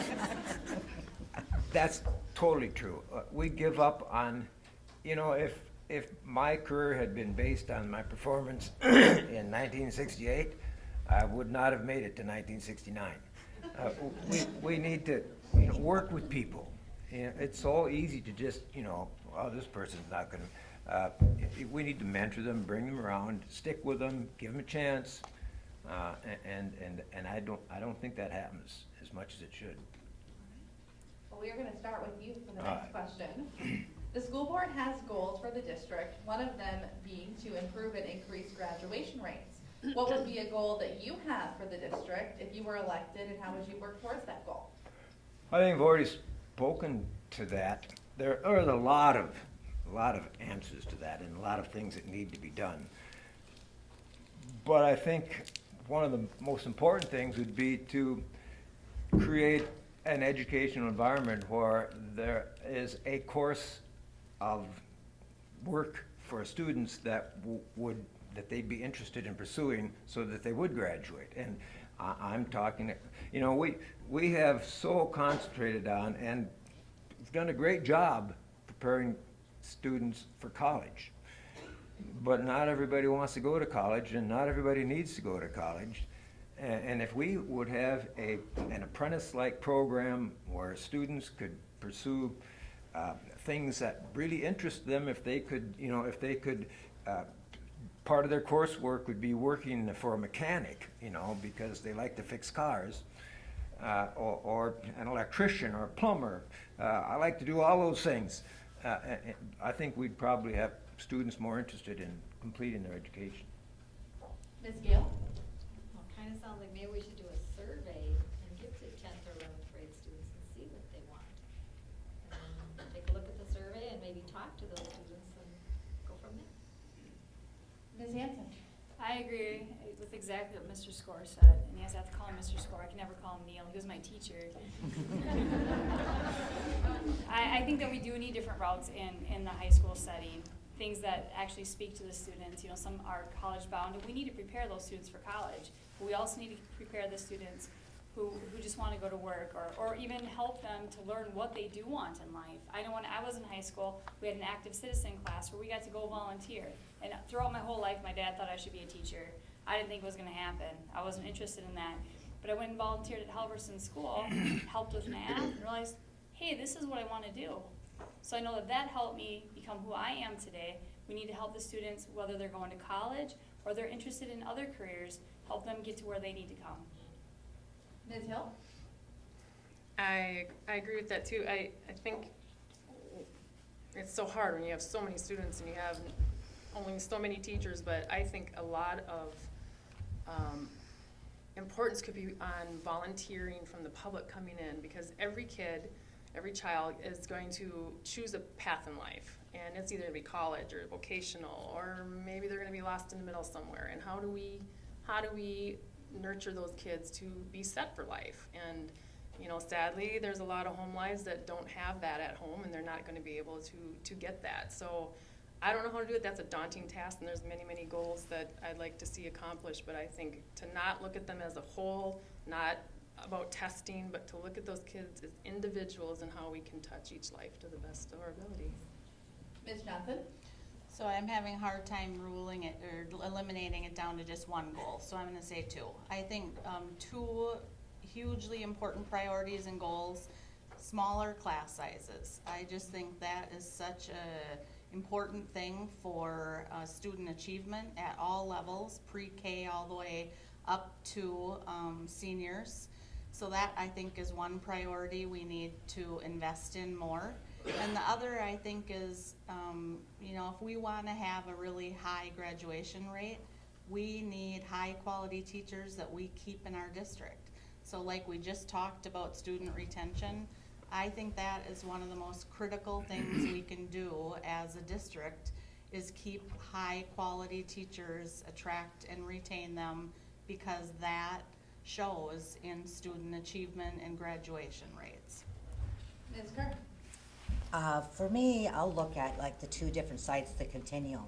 I think that the pre-K classes that we now have in two of our schools, especially and they're in schools for our highest rate of underserved, and then way over on the other side are alternative students going to their classes on the Riverland campus. That's a nudge you don't even have to talk about. Just put them over there. I mean, that's you're giving them a vision of where they'd really like to be. So I think on both those sides, they will help graduation rates. Because I am so involved in Riverland, the work that Kenny does, I review scholarships, welding and mechanics. I will tell you that anyone at Riverland right now who is graduating in welding has a lineup of jobs that they can do. Maybe not so much the anthropologist. So I just, that 50% in the middle, we need to address that, I think, earlier than 11th or 12th grade, earlier than that. Mr. Langseth? I agree with what's being said. There's one issue here that we haven't talked about, and I don't know how to frame the goal, but as I look around this room, I only see two people of diversity. And that is a major issue that's going to be hitting our community. I grew up in Worthington, and Worthington went, the Caucasian population in the schools in Worthington went less than 50% over 5 years ago. We're on that way. One of my hobbies is driving bus, and as I see the students getting on the bus, we have a huge diverse population out there that we aren't addressing. And as we look at the graduation rate, their graduation rate is lower. As we look at our testing scores, their testing scores are lower. We need to work with that group and that population to make sure that they're getting the same education and they're getting the best education we can give them. Mr. Petersen? I would agree that not every student should be directed towards college. It's estimated that 70% of the future jobs will not require a four-year education, but will require technical skills. And one of the interesting things statistic that I think is important is that 44% of the kids that go to college never graduate. And so we need to have those vocational technical opportunities for them to be exposed to it at least. I still remember a few years back when I was on the board, there was a individual, he was from a surrounding town here, and his nephew had open enrolled to Albert Lea, and usually it had gone the other way at that time. And his comment was that he's coming to Albert Lea because he can get those shop classes that he can't get in the school that he's in right now. And I think that needs to be an area that we look at to increase graduation rates. Mr. Phillips? I think we all agree on the education piece of it, the graduation rates, the college, whether they go into the workforce. But I think the biggest goal or the biggest thing we need to look at is the culture. And if our teachers aren't feeling empowered, if they're not feeling embraced, I mean, it's just like any business out there. If the CEO isn't treating the employees with respect, the employees aren't going to work up to their full potential. And if that's happening in our school district, then our teachers aren't reaching their full potential, and who's that going to affect? It's going to affect our children. So I think my number one goal is to turn this negative culture around. Can I add something? Oh, Mr. sure. Skaar got to add something Yep. before. You may. One other thing I think that we need to focus on is the elective classes. Students who might not succeed in math or reading, they might like band, choir, photography, art. I think we need to focus on those classes and make sure that they're getting those classes so they have some success and maybe they may be the next artist. The next question kind of goes off of what Mr. Langseth was talking about and the growing diversity of the district. That obviously poses some challenges to any district. What can the school board do to make sure that all students are getting an equal education and opportunities? Ms. Gail? I worked in New Mexico for 5.5 years, and part of the job, I know I'm an art teacher, but the first hour is we had to track student progress, and it's a lot of work. I am not going to lie about that. We had to go and check their scores, see where they're not proficient, and then as a teacher, I had a first hour, so I would have to work on the things that they were not proficient in. And it was specific to math and reading. So we'd have specific books they read to get them up to standard. And then the math we really focused on. And then we ended up having a math program in the lab. But I guess, what you're offering the students, I think it doesn't really matter what their culture is when it comes to math and reading, as long as you're getting it to them. And one more quick thing is, I saw that for a while they were offering books to children in preschool.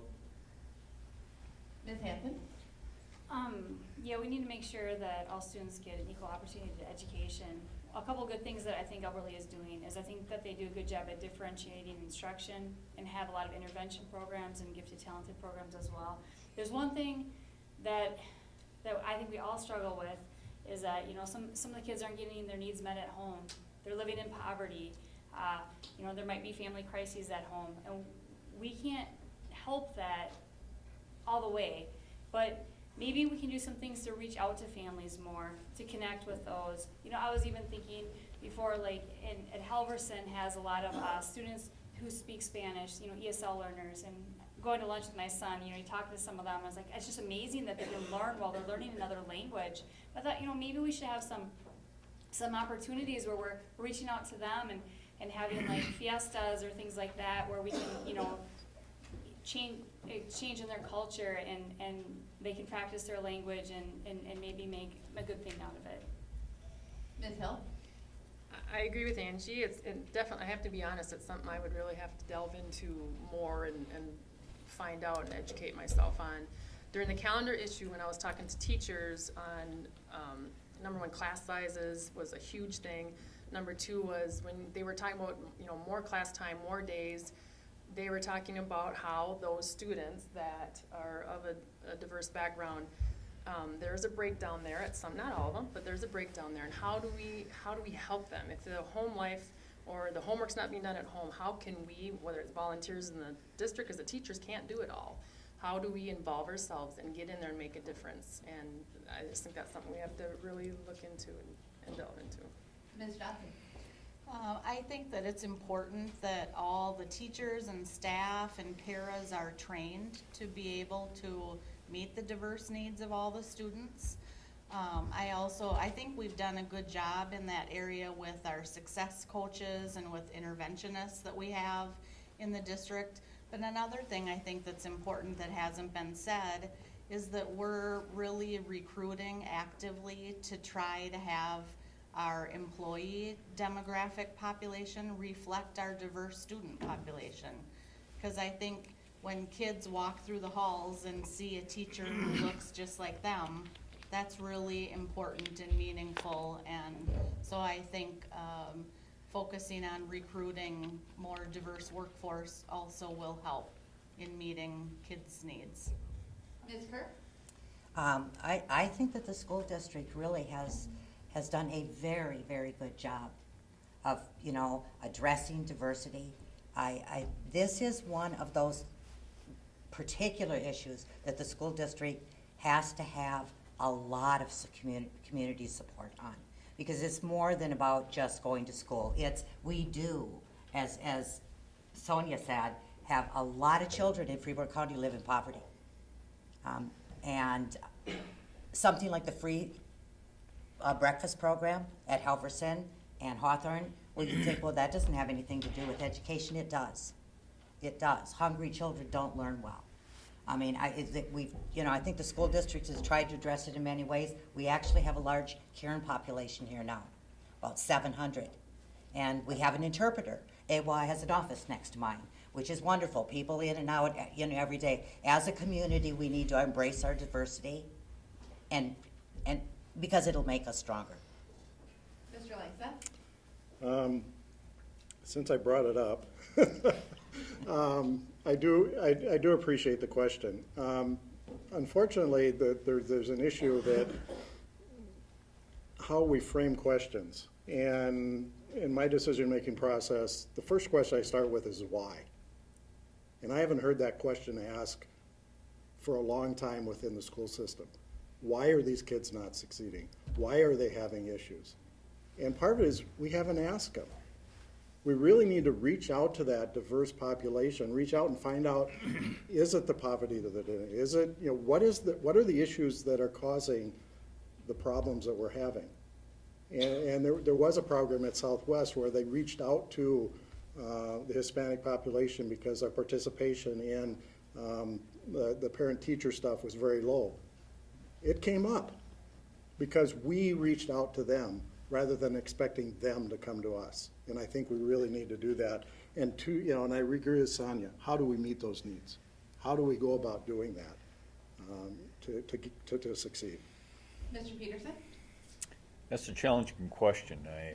As I think about it, I would agree with the comments that we have I thought about back when I was in high school, and for that was a long time ago, but the types of family situations that you had back then versus what you have today is totally different.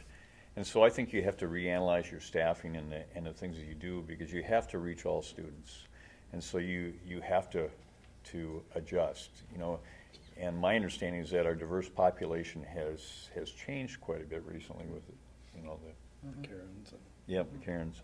And so with that, you have to change the way you do things. And I think that one of the biggest things I was reading yesterday in the Minneapolis paper about the strategic plan that the Minneapolis School District put together, and one of the big focuses is on parent engagement. And the comment was they own their children's education. And I can't say that they own it, but they have a big part in it. And so we need to find ways to show them how to be engaged, maybe doing some of the things that Kendall has mentioned. But a lot of people don't know how to be involved in their kids' education, and I think that we have to work with parents in order to try to do that. Mr. Phillips? Yeah, I think Ken hit a home run there. I mean, just being able to work with the parents more. I think that's where we need to start. But the other part of it too is, I mean, I just keep going back to, you know, the teachers, the classroom size that we have. You know, how are teachers, how are paras going to be able to work with other kids, you know, when they have such large classroom sizes, and paras getting taken away to, you know, other buildings, and so I think that's a big issue we need to address with it. Mr. Skaar? Wow, one minute, eh? This is such a complex issue, and it's a mistake to assume that all of these diverse groups, ethnic, racial, or otherwise, have severe issues at home, severe financial. Some do, some don't. And those that do, we need to deal with that. And absolutely, free lunch program, a breakfast program, that's great. As a classroom teacher, I was, and yeah, you're right, Ken, 20 years ago, 25 years ago, 40 years ago, we didn't have this diversity. But now we do, and as a teacher, I really sort of relish that, because now I have somebody in class that's a complete alien, and we can pick their brain, and that's beneficial. I think not that I was great at that, but we have teachers that are awesome, that are inspiring, that can do that, and it pretty much falls on the teacher to deal with that diversity and take advantage of it. I had Buddhists in class, you know, the Norwegian Lutherans were pretty excited about that. and we find out about it. Next question, we'll start with Ms. Hanson. This was touched on a little bit, but what do you believe the importance and the role of parental involvement with the district is, and how does the school board help foster that relationship? I think parental involvement is very important. And I think it's just reaching out to the parents, reaching out to the community. Maybe we can have some more events at school, things like that. Make it welcoming to the parents. You know, I'm a teacher, so it all makes sense to me. You know, we have, you know, if students in special ed, to me, if it makes sense. Like, I know all the paperwork, I know the ins and outs. But many families don't. Many parents don't. A lot of parents can't help their kids with their homework. They might not know how to do it, or they just think, oh, they do it different nowadays. You know, they need that support, they need help. You know, in some simple ways like that. I know some teachers in my school district, they have like little videos and things. So if they do have internet access, they can actually watch, the parents can watch these videos or look at the textbook online and like learn how to do the homework and stuff too. Ms. Hill? Not being an educator, I don't know that firsthand, but even talking with teachers, when you go to a teachers conference and they're frustrated because the two people before me, parents didn't show up, you know, so it would be hard as a teacher to work with that child when the parents aren't willing to show up. So I'm sure it's a huge thing, and again, something else I'd have to look into. I like her idea of, I don't know, how you reach out to them, and sometimes you need to let those parents know how important they are, not just their children that you're working with, but how important their involvement in their children's life and their education is, and maybe sometimes a parent just needs to be reminded of that.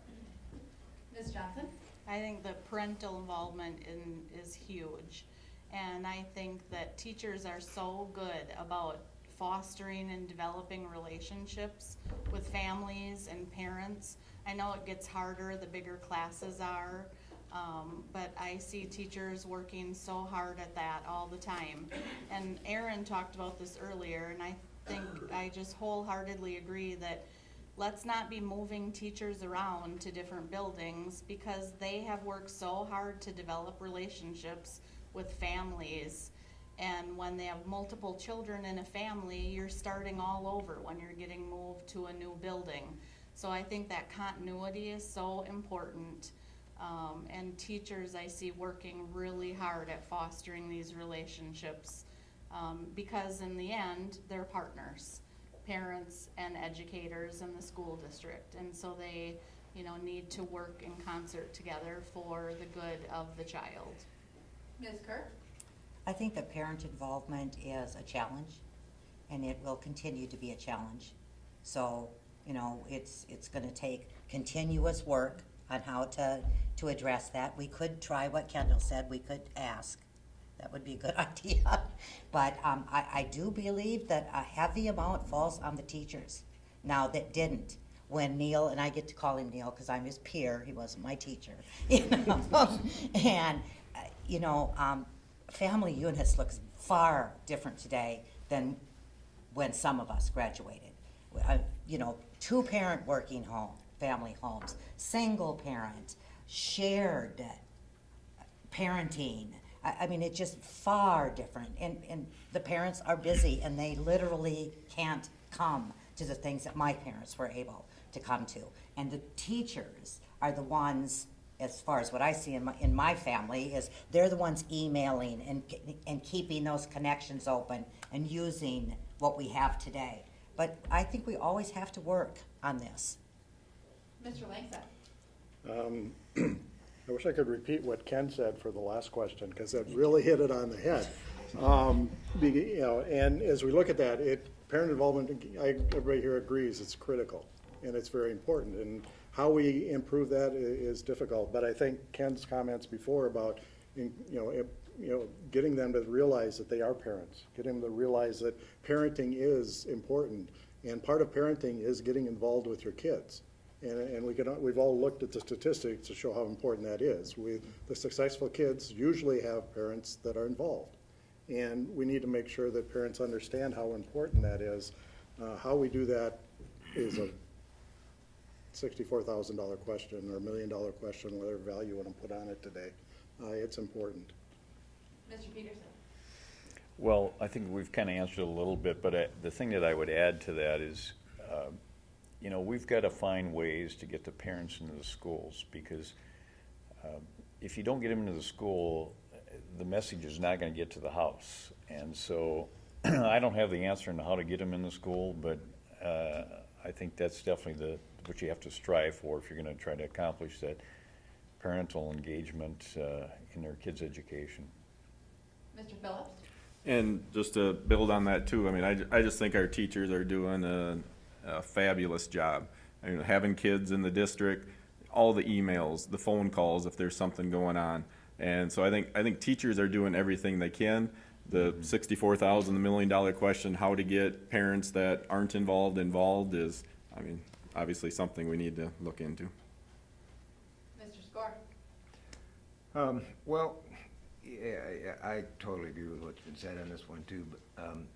And it is important to get parents involved, and a lot of them are. And again, coming back to the diversity thing, some of the best conferences I had were with the so-called non-traditional parents, or sometimes grandparents showed up because the parents weren't available. And there's some really powerful people out there, and we have great parents, and they're involved with their students and interested in their students. We need to build on that. Ms. Gail? Going back to my teaching again. When I was in New Mexico, there was poverty there, and we had issues of how to get the parents in. We fed them. We gave them food. We had a night where they were free food, and they came.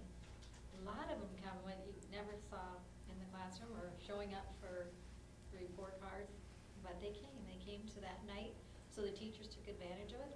On that night when they came and got their free food, then they had to break into the groups with the core teachers, and they went through basically the testing and the scoring and proficiency and explained it to the parents and showed them some of the things the kids needed to be learning, so that there was a involvement between the parent and the student, so they saw something. But we found them, and it worked. And I know it costs a little bit of money, but you know what? They showed up. But, I don't know that it'll necessarily work here, but it might be worth a try. All right, well, we do have to wrap up, or so I think we'll have time for one more question, and then we'll move on to closing statements. This is one we haven't touched on yet. We'll start with Ms. Hill for this. The mission statement states that to ensure individual academic, social, and emotional growth that leads to engaged citizens and lifelong learners. How does this statement reflect the importance of extracurricular activities, and how important is that to you?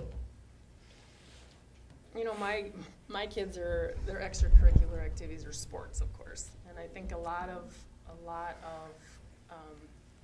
importance gets put on sports in our districts, but there are other activities that are important too. That may just not get the attention or the glory that the sports get. So whether it be robotics or whatever, the music, whatever. So I think, and I'm nothing against sports because my kids are all about that. So is Dad.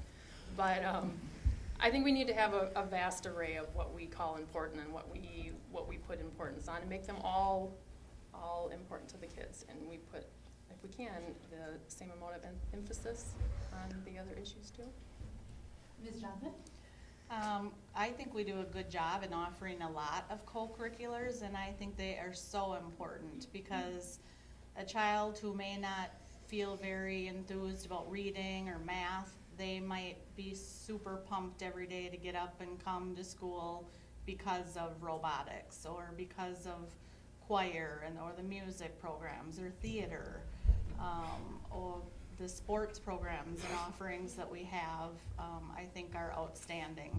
So for kids who are not maybe as passionate about the academic side, this is something that makes them excited to get up each day and come to school. And if we don't have that, what is going to keep those kids engaged? So I just think it's hugely important, and that we need to continue to have a big variety so that we're meeting the needs of as many kids as we possibly can. Ms. Kehr? I agree with that. Diversified, it's important to me. I think probably more importantly is it important to the students?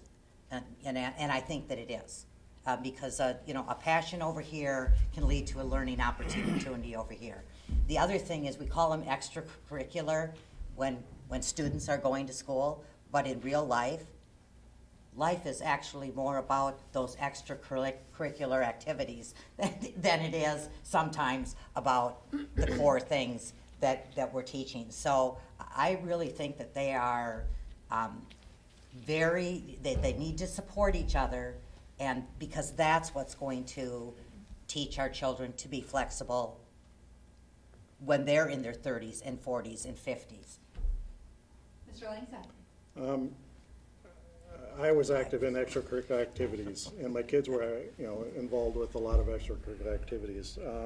I think it's a critical part of their education, for reasons I've said before, but also it expands their opportunities for developing a lot of skills that they don't get to develop in an educational setting. It expands their opportunities to interact with other people that maybe they don't agree with, maybe just those personal skills. The issue that I think, I agree, we need a large diverse type of activities. What I see is that I think we really need to increase the participation.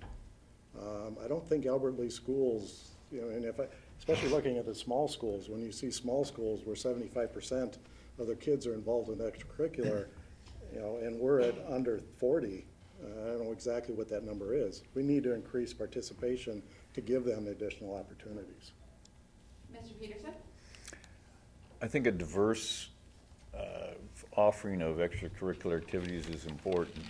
I think back at, I've always kind of been sports orientated, but one of the best learning experiences I had last time I was on the board was we had the Alahasa kids in front of us, and they had just won an award. And there was, I believe, 5 female students and 1 male student. And the girls all talked about winning the award and so on. And finally, the boy spoke up at the end, and he said, I just want to thank you for having this opportunity there for me, because I'm not good at sports. And that kind of hits you right between the eyes and says, we got to have everything so we can try to get all students. Mr. Phillips? Yeah, I'm a big sports fan, extracurricular activities fan. Speaking of, anybody know the score of the Packers game? They had? They're playing? 3-3? Okay, thanks. Perfect. No, I mean, extracurricular activities, sports, you learn so much from that. You learn about teamwork, you learn about sportsmanship, you learn how to work with each other. So many qualities that you'll use as you move on in life. It's not just about playing a sport that you'll never play again. It's just the bonding and everything that you do, and everything else too. You know, the orchestra, you talked about the newspaper, yearbook. I mean, just all of those things. They build memories and stuff that they'll use the rest of their life. Mr. Skaar? Yeah, we've been using extracurricular and co-curricular interchangeably. It's co-curricular, and I know the people who say extracurricular mean co-curricular. I've been a wrestling coach for almost 50 years now, and I consider the restroom my classroom. It's another classroom, and what we do in that room is so consistent with what I did or hope to do in other classrooms, and it's consistent with our mission statement. The mission statement is, but they're all boiled down to the same thing. We want to teach our young people how to be problem solvers.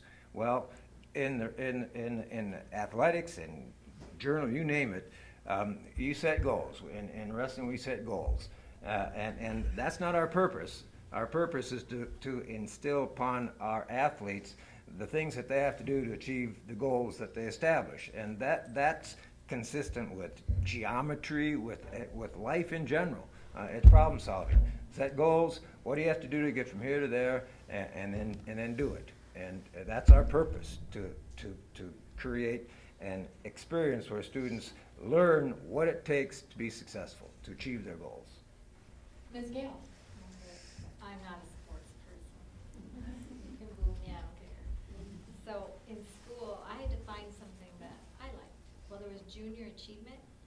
So as an extra activity after school, we teamed up with businesses from the town, and then we had a competition that the business that sold, when you team up with the business, you had to make a product, and you had to market it. And you were in competition with the other groups, and it was really fun. And I come back here from New Mexico, and somebody says, that was one of the funnest times we ever had, and I had forgotten all about it. But, it was the group, it was the dynamics, it was fun. And students that aren't sportsy and they don't want to do something else, I had just a whole group of them that came and joined our group because we accepted them. We didn't care, you're all a part of us, and we just worked together. And I don't know if we still had it in the schools, but it's a lot of commitment on teachers' parts or even the different businesses in the town, but it was fun. Ms. Hanson? I agree that extracurriculars and electives are important to help with that social and emotional growth. I was never good at sports. My son's not good at sports. Unfortunately, he takes after me. But I'm hoping that he'll find those other avenues. He also struggles with reading, so he needs to have things that he is good at. So hopefully we can find some other avenues. And I'm glad that this school district offers so many extracurriculars and also elective classes for different various kids who might not be the athlete or even those who are athletes. All right. Well, we're going to wrap up with closing statements. We're going to go in the opposite order of how we started. So, Mr. Skaar, you are up first. Well, as I've said many times, I'm not running for this position. I'm standing for it. I'm not trying to convince anybody to vote for me. And I would never do that, because to do that would be to compete against these people. I don't want to do that. We have a wonderful core of candidates here. The fact that they have offered themselves for a rather grueling task speaks very well of all of them. So I'm not running against anybody. I think I know a little bit about education, and I'm very much interested in it, and I'm very much interested in District 241. I've been a citizen of this district all my life and involved in it all my life, and I just want to continue that involvement. Mr. Phillips? Well, unlike Neal, I do want you to vote for me. But, that's fine if you don't want me to. I'll take your vote. So, no, I mean, obviously, I would like your guys' vote for school board. It's just something that I'm passionate about. It's something that I've, ever since when the whole school calendar came up a couple years ago, I've been active in the school board meetings. I've been taking a keen interest in this. And again, it's just something I'm passionate about. It's something that I'd be very dedicated to with the hard work that I've learned from growing up on the farm. And it's something that I'd be devoted to make this district the best for all of our children. Mr. Petersen. I've been involved with education for several years, of course, with my time on the board, 99 to 2008, and then also being on the Education Foundation since 2011. So I think my passion has been shown there. I think I also have the proven leadership to help lead the district in the future, because of my past experience, my job experience, and so on. And I think between passion and proven leadership, I would ask for everyone's vote and say thank you for tonight. Mr. Langseth. I guess to leave it at that, I think all of us would appreciate your vote. We wouldn't be running if we didn't want to be on the school board, and in order to do that, we need your vote. But the issues that we've talked about tonight, the accountability, the communicating, the morale of staff, the working together within the board, that all needs to take place. My skills and stuff within my work has given me the skills to do that. I think my best example of that is I've served on the Y board once. And they asked me to come back, and Dennis Dees, the executive director, asked me to come back on because you'll give me the real story. You'll give me the story that I need to hear. But he also was comfortable enough to have me on the board that I wasn't going to do it in a way that was going to alienate anybody. And I think we need that on the board. We need that ability to look at all the issues, put them together, and work together, and come up with solutions that are best for the students in Albert Lea. Ms. Kehr.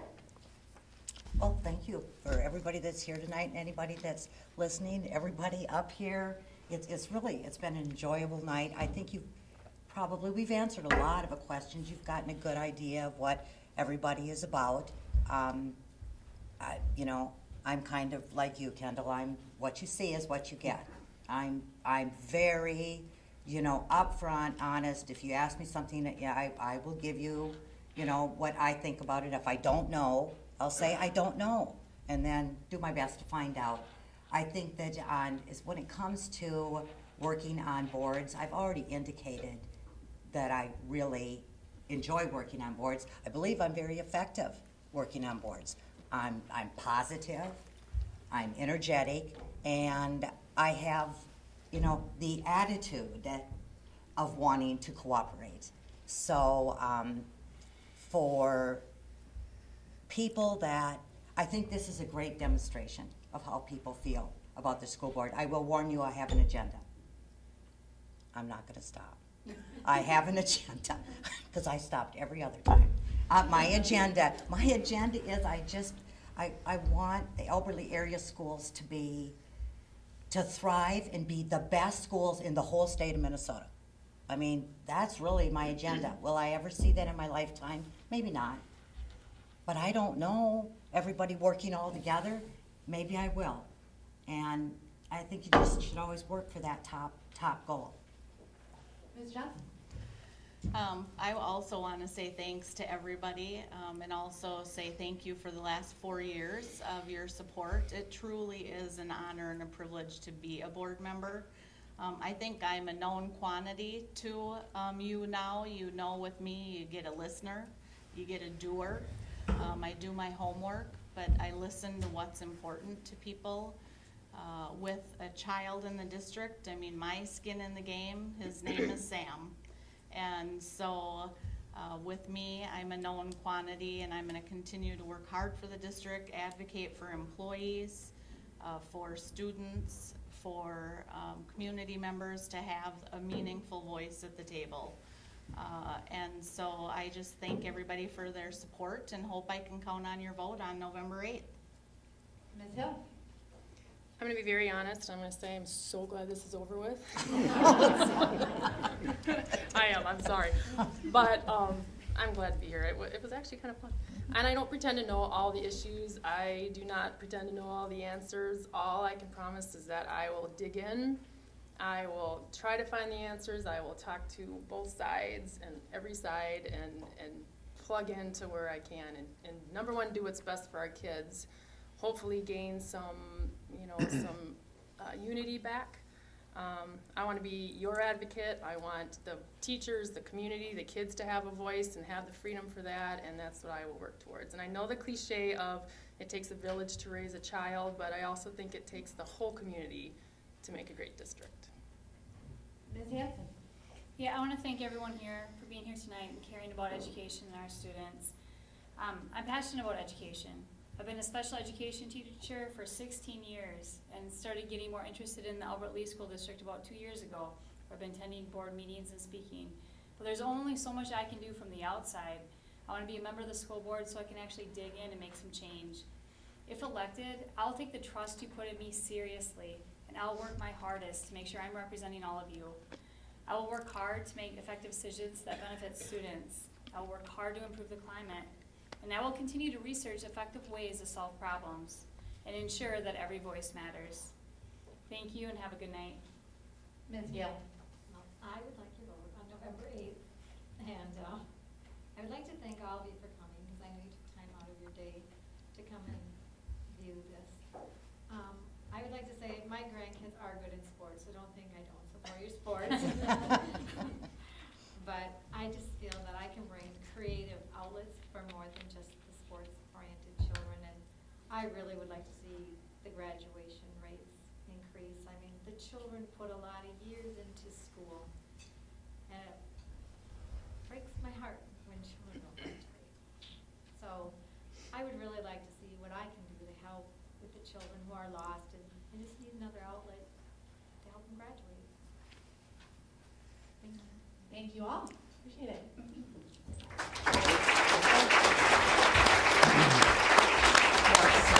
Good job, man. You too. On behalf of the was on the council. No, I don't like it. Yeah, Let's be no, honest. actually, this was the most enjoyable one. Really? Yes. Presidential election, I wouldn't have I could vote for anybody else. No, this was the most enjoyable one. No, I were good questions and good answers. I know. Thank you. Good job. Yeah. I know you are, Erin. Neal. Nice to meet you. Oh, you do know who I am. Oh, she's a comedian, of course.